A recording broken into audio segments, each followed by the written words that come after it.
कर्जत तालुक्यात सरपंच पदाचे आरक्षण जाहीर. 55 पैकी 28 जागा महिलांसाठी राखीव. आरक्षणावर नागरिकांचे हरकती, पुढे काय होणार? कर्जत तालुक्यातील 55 ग्रामपंचायतीसाठी होणाऱ्या आगामी निवडणुकीच्या पार्श्वभूमीवर सरपंच पदाचे आरक्षण आज कर्जत प्रशासकीय भवनात जाहीर करण्यात आले.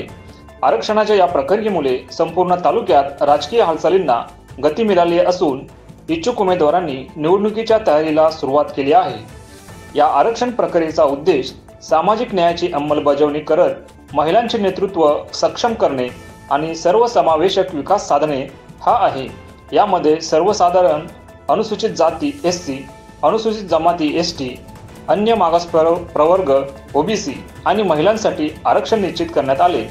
या आरक्षण प्रक्रियेतून 55 ग्रामपंचायतीपैकी तब्बल 28 ग्रामपंचायतीतील सरपंच पदे महिलांसाठी राखीव ठेवण्यात आली आहेत.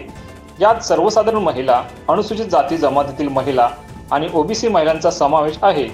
यामुळे तालुक्यातील महिलांना स्थानिक स्वराज्य संस्थांमध्ये मोठ्या प्रमाणात नेतृत्वाची संधी मिळणार आहे. दरम्यान या आरक्षण यादीमुळे अनेक अनुभवी सरपंचांना आपापल्या गावी आरक्षण न लागल्यामुळे निवडणूक लढवता येणार नाही. त्यामुळे अनेक गावांमध्ये नवीन चेहऱ्यांना संधी मिळणार असल्याचे चित्र आहे. महिलांसाठी मोठ्या प्रमाणावर राखीव जागा ठेवल्यामुळे त्यांच्यात उत्साहाचे वातावरण आहे. आरक्षण प्रक्रियेवर काही ठिकाणी नागरिकांनी आक्षेप घेतले असून 17 लेखी हरकती दाखल करण्यात आल्या आहेत. काही ग्रामस्थांनी प्रांताधिकारी आणि तहसीलदारांवर आरक्षण प्रक्रियेत अन्याय केल्याचे आरोपही केले आहेत. लक्षात ठेवा, मी माझं म्हणणं आहे तालुक्याचं निधी चुकेल. माझं म्हणणं आहे तुमच्या एका गोष्टीने तालुक्याचं.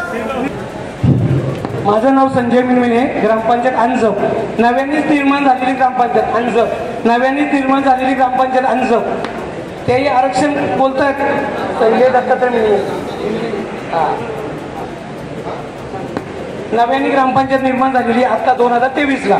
तिचं आरक्षण तुमच्याबरोबर पाडलं नाही.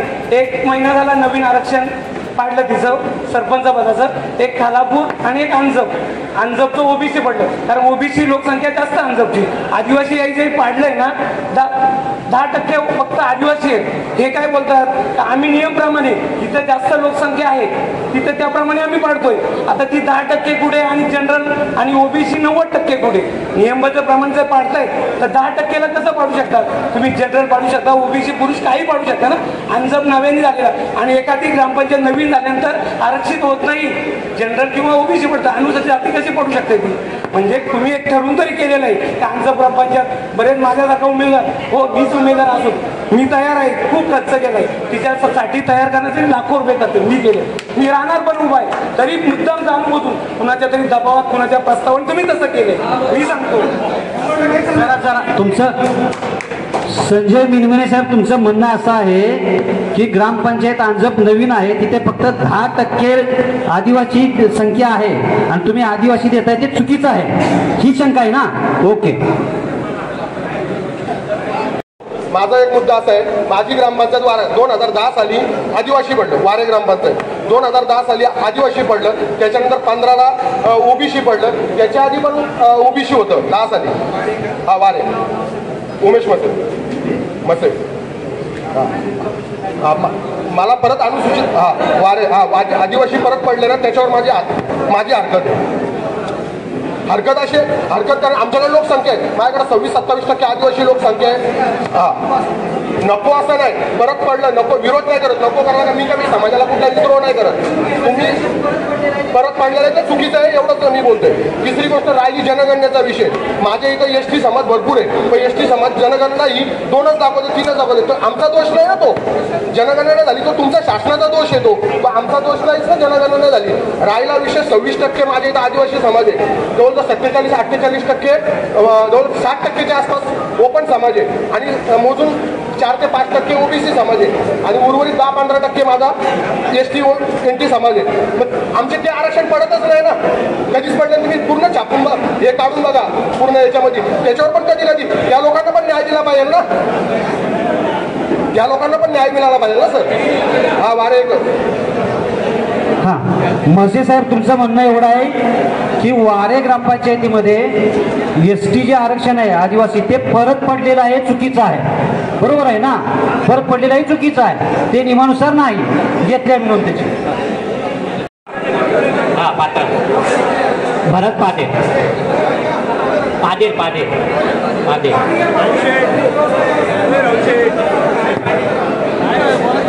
साहेब आमचं एक 10 वर्षापासून आदिवासी आरक्षण पडलेलंच नाही. पात्र 10 वर्षात चेक करा, म्हणजे 10 पासून चेक करा, आदिवासी आरक्षण पडलेलं नाही. आणि मागचं तुम्ही बोलता जे आदिवासी होता तो जनरल होता, अंकुश गोडविंदे सरपंच होते, पण तिकडे इलेक्शन कुठं झालं? इलेक्शन नाही होत ना, ते अधिकृत केले सगळं. मग आता 15 वर्ष झालं आदिवासी आरक्षण नाही. तो वेगळा विषय आहे. आता आपल्याला ते पहिल्यांदा ते सांगितलं 5 मार्च 25ला तो आदेश शासनाने काढला राज्य, आणि यापूर्वीचं संघाचे असतील किंवा वादक असतील सगळे आरक्षण रद्द केले. मग तो इलेक्शन नाही होता, कसं काय आरक्षण रद्द केलं? आणि आता 80% आदिवासी असून तुम्ही 15-20 वर्ष तुम्ही हे ठेवता त्यांना. भरत पाध्ये तुमचं म्हणणं आहे सर की पात्रच ग्रामपंचायतीमध्ये सन 2010 पासून आदिवासी आरक्षण आलेलं नाही, त्यामुळे आता प्राधान्य यायला पाहिजे. हां, ओके. चुकी असू शकते कशामध्ये दप्तरामध्ये, त्यानंतर 4 दुसरे मुलांची आमची चुकी आहे दप्तरामध्ये. तो नको मला या सगळ्या जनतेसमोर समजलं पाहिजे. 2010 मध्ये अनुसूचित जाती तीव्र होती, लिहून द्या, मी शांत होतो. ठीक आहे, जरा जरा एक माईक घ्या. 10ला नंतर 14ला OBC महिला होती, 2019ला OBC पुरुष होता. तुम्ही आता पुन्हा आमच्याकडे आदिवासी टाकले, तर आमचं ते तुम्ही आता 3 टर्मला तुमच्याकडे आदिवासी आमच्याकडे गेला पडून गेलेले, आता तुम्ही पुन्हा आदिवासी टाकले. आता आमच्याकडे जनरल पडलेलं, पण तुम्ही तो आता काय धरत नाही 2021चा. साहेब तुमच्या रेकॉर्डवरती जे आता मगापासून चाललंय तुमच्या रेकॉर्डवर चुकीची माहिती आहे. 2010ला आमच्याकडे आदिवासी होतं आरक्षण, तुमच्याकडे नामप्र आहे. असल ग्रामपंचायत हां असं 2010 मध्ये तुमच्या रेकॉर्डला दिलंय नामप्र, परंतु 2010 मध्ये आमच्याकडे आदिवासी आरक्षण होतं, त्यानंतर OBC महिला होतं 2015 मध्ये, आणि 2019 मध्ये OBC पुरुष होतं. आता पुन्हा आमच्याकडे आदिवासी महिला टाकले, तर आमची हरकत अशी का तुमच्या रेकॉर्डला चुकीचं आहे, आदिवासी पडून गेलेले, तर तुम्ही आता जनरल तरी टाकायला होतं. आणि आमच्याकडे आता ग्रामपंचायत स्थापन झाल्यापासून 50 वर्ष झाली SCचं आरक्षण पडत नाही. तुम्ही 2011ची जनगणना पकडता, आता इलेक्शनला वोटिंग करता 2021ची जनगणना आहे, तुम्ही पकडता 2011ची जनगणना. मग तुम्ही आता 2011 नंतरच्या लोकांना काय ग्राह्य धरत नाही का तुम्ही? असं फिरतोय शिवसेने शिंदे गटाच्या सर्व मतदारांना कळवितो की सरपंच आरक्षण जाहीर होत आहे, त्यामध्ये आपण कोणते ऑब्जेक्शन घेऊ नये, सर्व आरक्षण व्यवस्थितपणे जाहीर होईल याची नोंद घ्यावी. याचा अर्थ काय घेता असा मेसेज मला फोटो आलेला आहे, असा मेसेज सगळीकडे फिरतोय, हे पूर्णपणे चुकीचं आहे. असं आपण असं साहेब त्याच्यावर ऑब्जेक्शन असेल कृपया आरक्षण थांबवलं जावे, अन्यथा आम्ही सर्व याच्यावर पूर्णपणे याच्यावर हे करू, आम्हाला हे नको आहे.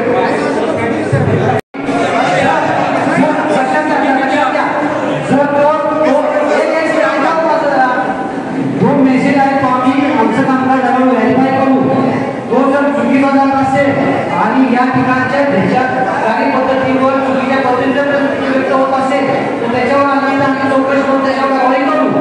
आलं लक्षात? जे काय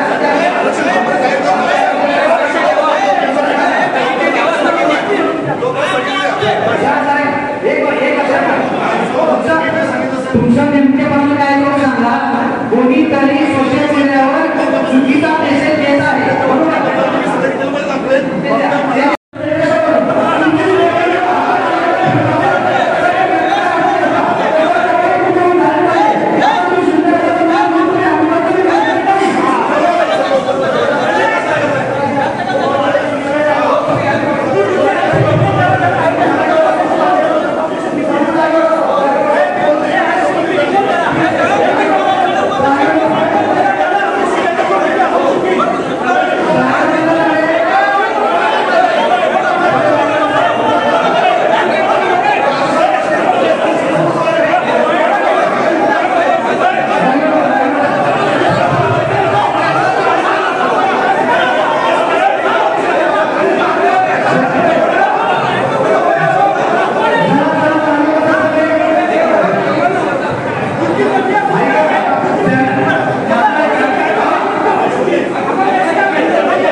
आरक्षण यादीला अंतिम मंजुरी मिळाल्यानंतर निवडणूक आयोग लवकरच निवडणूक कार्यक्रम जाहीर करणार आहे.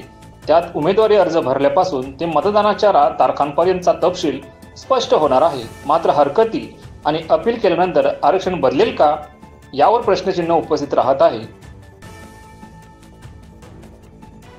आरक्षण प्रकारानुसार ग्रामपंचायती अनुसूचित जाती SC, कोंदिवडे महिला मांडवणे, अनुसूचित जमाती ST, बोरिवली, वैजनाथ, वारे, रजपे, सालोकतर्फे वरडी, ओशीर, खांडपे, पाषाणे, महिला प्रवर्ग भालिवडी, कळंब, अंजप, बीड बुद्रुक, शिरसे, कशेले, आसल, शेलू, नागरिकांचा मागास प्रवर्ग OBC, अंबेरपाडा, पाली, जांभरूक, जिते, मोग्रज, खांडस, भिवपुरी, पिंपलोली, महिला प्रवर्ग हुमगाव, नांदगाव, ओलमन, पळसदरी, वरई तर्फे नीड, पात्रस, दामत,